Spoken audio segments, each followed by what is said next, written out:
கர்த்தருடைய நாமத்துக்கு ஸ்தோத்திரம். கர்த்தர் வெறும் நம்ம ஜனங்களை மாத்திரம்தான் அவர் தண்டிக்கிறாரா? இல்ல, கர்த்தர் படைத்த எல்லாவற்றுக்கும் ஒரு ஒரு சூழ்நிலை கொடுக்கிறாரு. நான் யோசிச்சு பார்க்கும்போது தேவனோட கூட பேசின வார்த்தை, எனக்கு நான் பைபிள் கிளாஸ்லாம் போகல, ஆனா தேவனுக்காக கிட்டத்தட்ட சிறு வயதுல இருந்தே நான் அவருக்காக ஊழியம் பண்ணிக்கிட்டே இருப்பேன், சுவிசேஷம் சொல்லுவேன். ஒரு சீஷியா அவர் சொன்ன கடமையை நான் செஞ்சுக்கிட்டே இருப்பேன். எங்க போனாலும் தேவனை குறித்து, அவர் நன்மையான இதை குறித்தும், நம்ம பாவத்திலிருந்து விடுதலை ஆகணுங்கிற காரியங்களை குறித்தும் அநேக இடத்துல நான் பேசுவேன். அது மாத்திரம் இல்லாம அவரோட வார்த்தையை சுமந்து கொண்டு எல்லா இடத்துலயும் ஒரு வார்த்தையை கொடுத்துருவேன். டிராக்ஸ் ஊழியம் அது கொடுக்கறது மாத்திரம் இல்லாம எப்பவுமே ஒரு வசனங்களை வைத்துக்கொண்டு இதை நீங்க பிலீவ் பண்ணா நிச்சயமா உங்களுக்கு கர்த்தர் செய்வார். அப்படி பாத்தீங்கன்னா நிறைய பேர் என்னோட ஆபீஸ்ல நான் கொடுக்கும்போது, சிஸ்டர் நீங்க ஒரு வார்த்தை கொடுத்தீங்க, அது இருக்காது, அதே மாதிரி நடந்தது அப்படின்னாங்க. சோ நான் போயிட்டு திருச்சி இப்படி அப்படிலாம் சொல்லி மற்றவர்களை குற்றப்படுத்தி என் தேவனை சொல்லவே மாட்டேன். என் தகப்பனே எனக்கு என்ன செய்தாரோ, என் தகப்பன் என்ன இடத்துல நன்மையானதை என்ன செஞ்சாரோ அது உங்களுக்கும் செய்வாருங்க, வேற ஒண்ணும் வேண்டாம் அப்படி சொல்லிட்டு இந்த வார்த்தையை மட்டும் நீங்க பிலீவ் பண்ணி பாருங்க, உங்களுக்கு அது நடக்கும் அப்படி சொல்லி ஆண்டவரோட வார்த்தை, ஏன்னா அது ஜீவன் உள்ள வல்லமை உள்ள வார்த்தை இல்லையா? சோ அந்த வார்த்தையை தான் நிறைய பேருக்கு கொடுப்பேன். அப்படி கொடுக்கும் போது அநேகர் மாறி இருக்காங்க. அப்ப நேற்று இரவு இந்த இடத்துல ஆண்டு பேசும்போது கர்த்தர் சொன்னாரு, வெறும் ஜனங்களை மாத்திரம் நம்ம சுத்திகரிச்சா போதுமா? அவர் கண்டிப்பா அவர் படைத்த அந்த மரங்கள்லாம் பார்க்கும்போது எனக்குள்ள ஆவியானவர் பேசுறதுதான். அப்ப மரங்கள் எல்லாம் அவர் படைத்திருக்காரு. அப்ப அதுல ஒரு சில வார்த்தை சொல்லல, கனி கொடுக்காத மரங்கள்லாம் வெட்டி போடுவேன்றாரு. அப்ப தேவன் அவங்களுக்கும் ஒரு தீர்ப்பு கொடுத்திருக்காரு பொழுது. அதனாலதான் இந்த ஒத்த புயல்லாம் வரும்போது ஒரு சின்ன சின்ன வீட்டுல வளர்த்த செடிகள்லாம் உடஞ்சிச்சானா உடையில, எல்லாரும் வீட்டுல உடஞ்சிருக்கும், ஆனா ஒரு சில செடிகள் காப்பாற்றப்பட்டது இல்லையா? ஒரு சின்ன சின்ன மரங்கள்லாம் அசைவு கொடுக்கவே இல்லை, அது ஸ்ட்ராங்கா அது நின்னுச்சு. ஆனா எத்தனையோ 100 வயசு இருக்கிற மரங்கள், 50 வருஷம் இருக்கிறதெல்லாம் சாய்ந்து வேரோடு சாய்ந்து போனது. அப்ப தேவன் கனி கொடுக்காத மரங்கள் எல்லாம் வெட்டு போடுவேன், அது ஒன்றுத்துக்கும் பிரோஜனம் இல்லைன்றாரு. அப்ப தேவன் இவங்களுக்குள்ளயும், ஏன்னா அதுவும் ஆண்டு படைச்ச ஒரு உயிர்கள் தானே, அப்ப தேவன் இவங்களுக்குள்ளயும் ஒரு தீர்ப்பு வைத்திருக்கிறாரோ என்று என்னிடத்துல நேற்று இரவு எனக்கு ஆண்டு பேசும்போது, அப்ப இதுங்களுக்குள்ளயும் ஒரு சுத்திகரிப்பு இருக்கு. மிருக ஜீவன்கள்லயும் பாத்தீங்கன்னா அந்த சுத்திகரிப்பு இருக்கு. இப்ப நாய்க்கு பாத்தீங்கன்னா அந்த நாயை ஆண்டவர் அநேக இடத்துல 49 வசனம் இருக்கு நாயை குறித்து. அவர் அருவருக்கிறாரு, அந்த பிராணி ரொம்ப அருவருக்கிறாரு. ஆனா அநேகர் அந்த நாயை ரொம்ப சந்தோஷமா அது நன்றி உள்ள ஜீவனும், ஆனா நம்மளோட வேதத்துல அது அருவருக்கிறாரு, எல்லாம் செய்யறாரு, தன் கக்குனது அது சாப்பிடான்னு சொல்லிட்டு அருவருக்கிறாரு. ஆனா அதுங்களுக்கும் கூட பாத்தீங்கன்னா வெறி பிடித்து அது ஒரு சில காரியங்கள் செய்யும் போது அதுங்களுக்குன்னு ஒரு கண்ட்ரோலா இப்போ பாத்தீங்கன்னா சமீப காலமா அவங்களுக்காக அந்த அந்த பிராணிகளுக்காக பாத்தீங்கன்னா தடுப்பூசி அதெல்லாம் போடப்பட்டு எல்லாம் ஒரு கண்ட்ரோல் பண்றது. அப்ப தேவன் மிருகங்களுக்குள்ள என்ன பண்றாரு, ஒரு கண்ட்ரோல் வைக்கிறாரு. அது மனுஷனோட பண்றதா இல்ல, அது ஆண்டவர் சித்தப்படி. அப்ப அதுங்களுக்குள்ளயும் ஒரு ஒழுங்கு இருக்கணும். எல்லாம் எல்லா அதுங்களுக்கும் வெறி பிடிச்சி ரொம்ப எப்படி மனுஷன் கொலை எல்லாம் பண்ணி அக்கிரமானி எல்லாம் பண்றானோ அவனுக்கு எப்படி தண்டனை கிடைச்சு அவன் மனம் மாறணும், அதே போல இதுங்களுக்குள்ளயும் அந்த ஒரு மிருகங்களுக்குள்ளயும் இருக்கிறத நான் காண்கிறேன். அதே போல மீனை கூட பாத்தீங்கன்னா ஒரு இடத்துல அழகா ஆண்டவர் சொல்றாரு, நான் வந்த போது ஒருவனும் இல்லாமல் போனது என்ன, நான் கூப்பிட்ட போது மறு உத்தரவு கொடுக்க ஒருவனும் இல்லாமல் போனது என்ன, மீட்கப்படும்படிக்கு என் கரம் குறுகிற்றோ, விடுவிக்கிறதற்கு என்னிடத்தில் பலனமால் போயிற்றோ, இதோ என்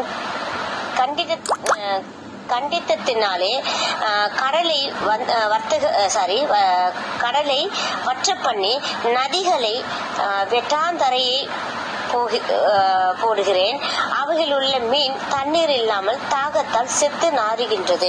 அப்ப ஆண்டவர் எல்லாம் இதெல்லாம் சொல்லிட்டு ஒருவேளை அவர் கோபத்துல அந்த தண்ணிய வற்ற பண்ணி மீனையும் அவரு அது எல்லாமே மறித்து போயிடுது, அவர் என்ன பண்றது, செத்து நாறுகிறது.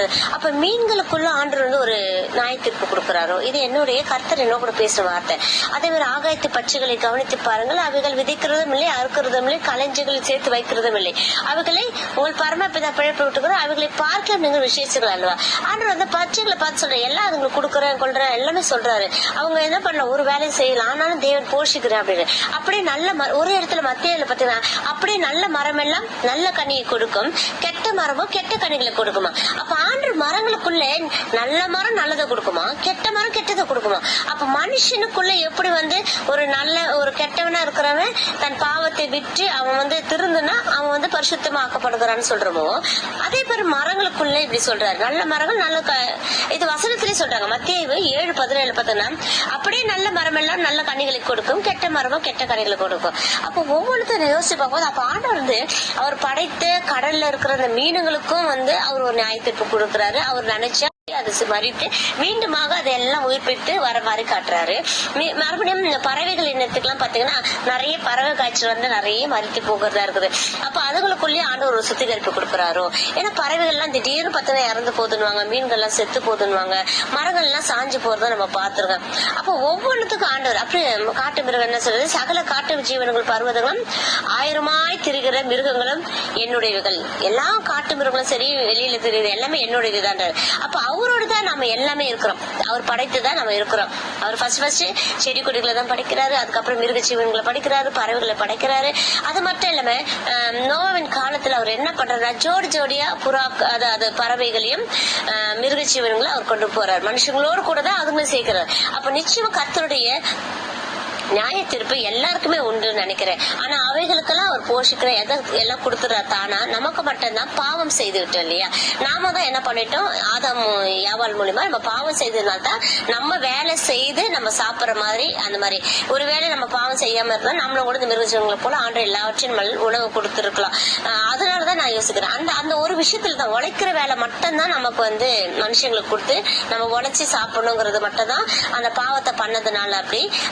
ஆனா மற்ற காரியங்களை நீங்க எடுத்து பாத்தீங்கன்னா கர்த்தரோட தீர்ப்பு எல்லாத்துக்கும் கரெக்டா இருக்கும்னு நினைக்கிறேன். ஒரு நேரம் மரங்கள்லாம் என்ன பண்ணுது, புயலாம் அதுவும் வந்து விழுந்து போகுது. அது ஒருவேளை ஆண்டவரோட தீர்ப்பா இருக்கலாம். எந்தெந்த மரங்கள்லாம் கண்ணி கொடுக்க அதெல்லாம் வெட்டி போடுறாரு. ஒரு சில நேரத்துல அதுங்களுக்குள்ள ஒரு புதுப்பிக்கிறாரான்னு எனக்கு தெரியல. பறவைகள் பாத்தீங்கன்னா மறித்து போகிறது. பறவை இனத்தை மீண்டுமாக போயிருக்கு, அப்படி போயிட்டுதான் இல்ல இல்லையா. அதோட முட்டைகள் குஞ்சுகள் இருக்கும் போது அதன் மூலமா மீண்டுமாக வருகிறது. மீன்கள் எல்லாம் சமுத்திரத்துல இறந்தாலும் மீண்டுமாக மீன்களுடைய அந்த முட்டையோட இருக்குல்ல அங்கங்க இருக்கும் போது அது மீண்டுமாக உற்பத்திக்கிறது. அப்படி மிருக ஜீவன்கள். சோ கர்த்தராக இயேசு கிறிஸ்து எல்லாத்துக்கும் ஒரு நியாயத்தை வைக்கிறாரு. அதே மாதிரி எல்லாவற்றுக்கும் ஒரு மனமாறுதலையும் வைக்கிறாரு. எல்லாவற்றுக்கும் வந்து ஒரு நியாயத்திற்பு வைத்திருக்கிறது போலயே நம்மள திருந்துறதுக்கும் ஒரு வாய்ப்பு கொடுக்கிறாரு. கர்த்தராக இயேசு கிறிஸ்துக்காக நம்ம ஒவ்வொருத்தரும் அவர் அநேக நம்மளுக்காக வந்து அக்கினியில சுற்றி எரிப்பேன்னு சொல்லிட்டு தான் இருக்காரு. 2வது முறை உங்களை நியாயம் தான் தீர்ப்பேன்றாரு. கொஞ்சம் கொஞ்சமா அது கண்ணால் நம்ம பார்த்துட்டோம். இன்னும் பயம் இல்லாம பரவாயில்ல, இன்னும் கொஞ்சம் காலம் இருக்கும், இன்னும் கொஞ்சம் காலம் இருக்கும், நம்ம போகவே கூடாது, இது கடைசி காலம் தான். ஆனாலும் தேவன் ஒரேடியா அழிக்க போறது கிடையாது. அவர் என்ன செய்ய போறாரு, கொஞ்சம் கொஞ்சமா ஜனங்கள். ஏன்னா நமக்கு என்ன அவர் பண்ணி கொடுத்திருக்காரு, அவருடைய பற்றி எல்லாத்தையும் சொல்லி அவரோட சுவிசேஷத்தை சொல்லி அவங்க எல்லாரும் மன மாறவம் செய்து அவங்க எல்லாம் நல்ல பிள்ளைங்களா தேவனோட சமூகத்துக்கு வரணும், தேவனோட பரலோகத்துல அவரோட கூட இருக்கணுங்கிறது அவரோட ஆசை. அப்ப நீங்களும் நானும் என்ன செய்யணும், நாம எப்படி வந்து மனம் மாறணுமோ, நம்ம எப்படி திருந்தி வாழ்றோமோ, அந்த ரட்சிப்புக்குள்ள இருக்கிறோமோ, அதே போல அநேக ஜனங்களை நம்ம வந்து தேவ ஆவியக்குள்ள நம்ம வழி நடத்தணும். நம்ம சரீர பிரகாரமா நிறைய சோதனை வேதனை எல்லாம் வந்துட்டே இருந்தா கூட தேவன் கொடுத்த காரியத்தை நம்ம வந்து சரியா செய்யணும். அப்பதான் நம்மளோட கூட தேவன் நம்மளோட காரியங்களை எல்லாத்தையும் அவர் வாய்க்க பண்ணுவாரு. இது நம்ம மீது விழுந்த கடமை. வெறும் வந்து அதே மாதிரி எப்படி நோவன் காலத்துல அந்த பேழை வரைக்கும் தேவன் காத்து கொண்டு இருந்தாரோ அது வரைக்கும் நம்ம தகப்ப உடனே அழிக்கலாம். அதே போலதான் இப்போ நம்மளுக்கு கொஞ்சம் கொஞ்சமா செஞ்சுக்கிட்டே இருக்கிறார். நீ திருந்தணும், நீ ஒருவனும் அக்கினில அழிந்து போக கூடாது, என்னோடத்துல வரணும் அப்படின்னு சொல்லிட்டு தான் அப்பா செய்யறாரு. சோ இந்த கேட்கிற யாரா இருந்தாலும் சரி, தேவனுக்காக உங்களுக்கு மனசை மாத்திக்கங்க. நம்ம தப்பு செஞ்சிட்டோம், இது வரைக்கும் செஞ்சுட்டு இருந்தோம், எல்லாவற்றையும் நம்ம விட்டுடுவோம். இனி தேவனுக்காக நாம மட்டும் திருந்தது மட்டும் இல்லாம நம்ம பக்கத்துல இருக்கிற நம்மளோட கூட பிறந்தவங்கள நம்மளுடைய சமூகத்தை எல்லாவற்றையும் நம்ம திரும்பி தேவனுக்காக நல்ல கனிகளை கொண்டு போவோம். நம்ம வந்து கனி கொடுக்காத ஒரு மரமா வெட்டுண்டு போகாதபடி அந்த மீன்கள் எல்லாம் வந்து தண்ணியில அழித்து போட்டது போல அல்லது எல்லாவற்றையும் இந்த பறவைகள் இனத்துல எப்படி ஒரு சில நேரத்துல அழித்து போட்டது அப்படிலாம் இல்லாதபடி நாம என்ன நமக்கு ஒரு வாய்ப்பு கொடுத்திருக்காருல அதை வந்து பயன்படுத்திக்கிட்டு நம்ம ஆண்டருக்காக ஊழியம் பண்ணுவோம், ஆண்டருக்காக சேவை பண்ணுவோம். அவருக்கு மாத்திரம் இது நம்ம மட்டும் நன்மை பெற்றுக்கிறதுக்கா இந்த உலக பெருமான பொருளாதாரத்துக்கா இல்ல, தேவனோட சமாதானம் சந்தோஷம் மகிழ்ச்சி நிறைவான ஒரு வாழ்க்கை, அதுதான் கிறிஸ்துவ வாழ்க்கை. நம்ம வெறும் கிறிஸ்டியன் சொல்றதை காட்டிலும் கிறிஸ்து என்னோட இருக்கிறார், அவரோட பாடுகள் நம்ம சகிக்கணுங்க. எப்படி ஒரு வயசு ஒரு தகப்பன் இருக்காரு, ஒரு ஏழை தகப்பனுக்கு நம்ம பிறந்த நம்ம பணக்காரியா இருப்போமா இல்ல, நம்ம கஷ்டப்பட்டு படிச்சு முன்னேறி அப்படியே நம்ம போயிட்டு தான் ஒரு நல்ல நிலைமைக்கு வரும். அதே போலதான் ஆனா நம்ம பாடுகள் நம்ம கஷ்டமா இருக்கும் போது அந்த தகப்பனோட கூட நாமளும் கஷ்டத்தை அனுபவிச்சிருப்போம்ல, அதே போலதான் நம்ம இயேசு கிறிஸ்து எப்படி நம்ம அவரோட அவ்வளவோ கஷ்டப்பட்டாரோ அந்த கஷ்டத்துல கொஞ்சமா நம்மளும் அனுபவிக்கணும். அப்பதானே நம்ம கிறிஸ்து பிள்ளைங்க. அப்ப அந்த மாதிரி அனுபவிச்சதுக்கு அப்புறம் பாத்தீங்கன்னா உங்களுக்கு அழகான ஒரு நல்ல ஒரு சந்தோஷமான நிறைவான ஆசீர்வாதமான ஒரு வாழ்க்கையை தருவாரு. ஆரம்பத்திலே நமக்கு கஷ்டம் வேண்டாம், எனக்கு வெறும் ஆசீர்வாதம் வேணும்னா நிச்சயமா அது தேவனிடத்துல கிடைக்காது. சோ நீங்க ஒவ்வொருத்தரும் வேதத்தை வாசிங்க, அதிகமா ஜெபிங்க, முழங்கால் போடுங்க. கர்த்தர் உங்கள் வாழ்க்கையை மாத்திரம் இல்ல, உங்களை சுற்றி இருக்கிறவங்களை மாற்றி போடுவார். இந்த தேசத்தை கர்த்தர் அருமையாய் வழி நடத்துவாரு. எல்லா போர், எந்த போர் வந்தாலும் அதை நம்மளோட ஜெபத்தினால ஜெயமா எடுக்க முடியும். கர்த்தர் தாமே இந்த நாள் இந்த வார்த்தையை ஆசீர்வதிப்பாராக. ஆமீன்.